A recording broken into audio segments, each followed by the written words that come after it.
იყო და არა იყო რა.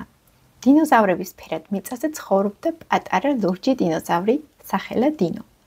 დინო განსხვავებული იყო სხვა დინოზავრებისგან, რადგან მას ჰქონდა კაშკაშა ბრწყინვალე ლურჯი ქერცლები, რომლებიც მზეში ელვარებდა. მას უყვარდა სამყაროს კვლევა და ყოველდღე მიდიოდა ახალი თავგადასავლების საციებლად.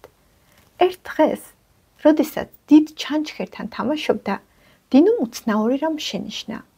პატარა დაკარგული დინოზავრი კლდეზე იყო გაჭედილი. ის იყო პატარა მწვანე დინოზავრი დიდი თვალებით, რომელიც შეშინებული და მარტო ჩანდა. დინოს გული სითბოთი აევსო. „არი ნერვიულო, უთხრა მან, მე დაგეხმარები, სახლში დაგაბრუნებ“. დინომ ფრთხილად გაატარა პატარა დინოზავრი მოლიპულ ქვებზე და ორივე უსაფრთხოებაზე ზრუნავდა.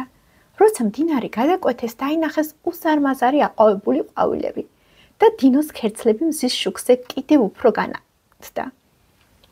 დიდი მოგზაურობის შემდეგ ისინი საბოლოოდ მივიდნენ პატარა მწვანე დინოზავრის სახლთან.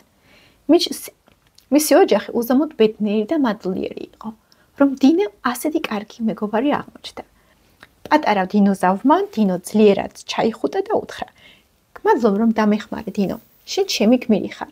დინომ გაიღიმა და მიხვდა, რომ საუკეთესო თავგადასავლები სწორედ ისინი იყო, როცა სხვას ეხმარებოდა. იმ დღიდან დინო მთელ ქვეყანაში ყველაზე კეთილი და მამაც ლურჯ დინოზავრად გახდა ცნობილი. და ყოველ ჯერზე, როცა მზის სხივი მის ქერცლებზე ეცემოდა, ახსენდებოდა, რომ ყველაზე დიდი თავგადასავალი სწორედ სხვების დახმარებაა.